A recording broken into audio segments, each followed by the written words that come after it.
मैं विक्की आपका स्वागत करता हूं आपके अपने चैनल बेस्ट टीचिंग पॉइंट में। आइए हम लोग पढ़ेंगे संघ और उसका राज्य क्षेत्र में पढ़ेंगे। ये हमारे खास करके बीपीएससी टीचर में महत्वपूर्ण इस टॉपिक्स में से बनते हैं। तो आइए आज हम लोग देखते हैं क्वेश्चन को। क्या है? मराठी एवं गुजराती भाषाइयों के बीच संघर्ष के कारण बम्बई पुनर्गठन अधिनियम 1960 ईस्वी के द्वारा बम्बई राज्य को किन दो राज्यों में विभाजित किया गया था? तो गुजरात और महाराष्ट्र में विभाजित किया गया था। अगला पॉइंट्स को देखते हैं। नागा आंदोलन के कारण असम को विभाजित करके कब नागालैंड को अलग राज्य बनाया गया? तो 1 दिसंबर 1963 ईस्वी को नागालैंड को नए राज्य बनाया गया। अगला पॉइंट्स को देखते हैं। 13वें संविधान संशोधन अधिनियम 1962 द्वारा भारत सरकार और नागा पीपुल्स कन्वेंशन के बीच हुए एक समझौते के अनुसार में नागालैंड राज्य के संबंध में विशेष उपबंध करने के लिए कौन सा अनुच्छेद जोड़ा गया है? तो अनुच्छेद 371 के ए जोड़ा गया है। आगे देखते हैं। 1960 ईस्वी में किस क्षेत्र को पाकिस्तान को सौंपे जाने के मामले में सर्वोच्च न्यायालय ने यह सलाह दी थी कि संविधान संशोधन किए बिना किसी विदेशी राज्य को भारत का कोई राज्य क्षेत्र नहीं सौंपा जा सकता है? तो बेरुवारी यूनियन पश्चिम बंगाल को। बेरुवारी यूनियन पश्चिम बंगाल को। आगे देखते हैं। पंजाब पुनर्गठन अधिनियम 1966 के अंतर्गत पंजाब राज्य को तीन भागों पंजाब एवं हरियाणा को अलग राज्य के रूप में तथा चंडीगढ़ को केंद्र शासित प्रदेश के रूप में विभाजित किया गया। इन तीन राज्यों की राजधानी किसे बनाई गई थी? तो चंडीगढ़ को बनाया गया था। आगे देखते हैं। मेघालय को असम पुनर्गठन अधिनियम 1969 ईस्वी द्वारा किस राज्य के भीतर स्वशासी उपराज्य बनाया गया था? तो असम राज्य के भीतर। आगे देखते हैं। असम अधिनियम 1951 के तहत भारतीय राज्य क्षेत्र से एक पट्टी किस देश को देकर असम की सीमा में बदलाव किया गया? ये भूटान देश को देकर। आगे देखते हैं। पूर्वोत्तर क्षेत्र पुनर्गठन अधिनियम 1971 ईस्वी के द्वारा 21 जनवरी 1972 ईस्वी को मणिपुर, त्रिपुरा और मेघालय पूर्ण राज्य बनाए गए तथा मिजोरम और अरुणाचल प्रदेश को किस सूची में रखा गया? तो केंद्र शासित प्रदेश की सूची में रखा गया। आगे देखते हैं। किस अधिनियम से हिमाचल और बिलासपुर राज्यों का विलय करके हिमाचल प्रदेश नामक केंद्र शासित प्रदेश का गठन किया गया, जिसे 1971 ईस्वी में राज्य का दर्जा प्रदान किया गया था? तो हिमाचल प्रदेश बिलासपुर अधिनियम 1954 ईस्वी के से।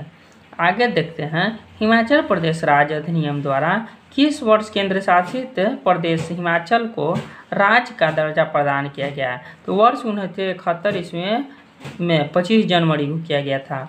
किस संविधान संशोधन अधिनियम द्वारा सिक्किम को सहराज्य एसोसिएट राज्य का दर्जा दिया गया था? तो 35वें संविधान संशोधन 1974 के द्वारा दिया गया था। आगे देखते हैं। 36वें संशोधन अधिनियम 1975 के तहत 22वें राज्य के रूप में सिक्किम को कब पूर्ण राज्य का दर्जा दिया गया था? तो 16 मई 1975 ईस्वी को दिया गया था। आगे देखते हैं। किस संविधान संशोधन द्वारा 20 फरवरी 1987 ईस्वी को मिजोरम को भारत के 23वें राज्य के रूप में एवं अरुणाचल प्रदेश को 24वें राज्य के रूप में मान्यता दी गई थी? तो क्रमशः 53वें एवं 55वें संविधान संशोधन के द्वारा दिया गया था। 53वें एवं 55वें संविधान संशोधन के द्वारा किया गया था। आगे देखते हैं। भारत की आज़ादी के समय पांडिचेरी, कराईकल, यानम, चंदरनगर और माहे में फ्रांसीसी बस्तियां रह गई थी।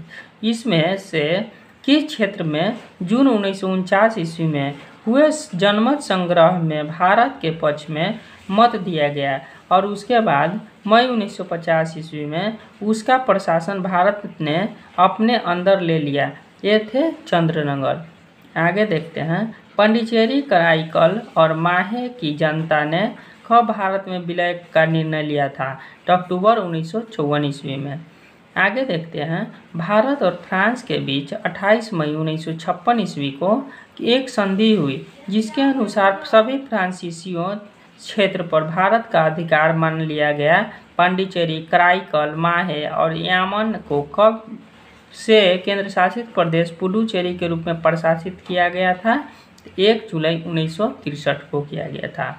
किस संशोधन अधिनियम के द्वारा पांडिचेरी केंद्र शासित प्रदेश के रूप में प्रथम सूची में जोड़ा गया? तो 14वां संविधान संशोधन 1962 के द्वारा संविधान संशोधन में जोड़ा गया था। आइए देखते हैं, विभिन्न राज्य का पुनर्गठन आयोग। 1903 ईस्वी में सर हर्बर्ट रिजले आयोग भाषाई आधार पर बंगाल का विभाजन का सुझाव दिए थे। आगे देखते हैं, 1911 ईस्वी में लॉर्ड हार्डिंग आयोग 1911 ईस्वी में बंगाल का विभाजन को निरस्त करने की मांग किया गया था। आगे देखते हैं, वर्ष 1918 ईस्वी में मॉन्टेग्यू-चेम्सफोर्ड रिपोर्ट। 1918 में मॉन्टेग्यू-चेम्सफोर्ड रिपोर्ट राज्यों के गठन के भाषाई एवं जातीय आधार को अस्वीकार किया गया था। आगे देखते हैं, 1928 ईस्वी मोतीलाल नेहरू रिपोर्ट राज्यों के पुनर्गठन के लिए जनसंख्या, भौगोलिक, आर्थिक एवं वित्तीय स्थिति, भाषा एवं जनता की इच्छा को आधार माना गया था। आगे देखते हैं, 1930 ईस्वी भारतीय संविधान आयोग।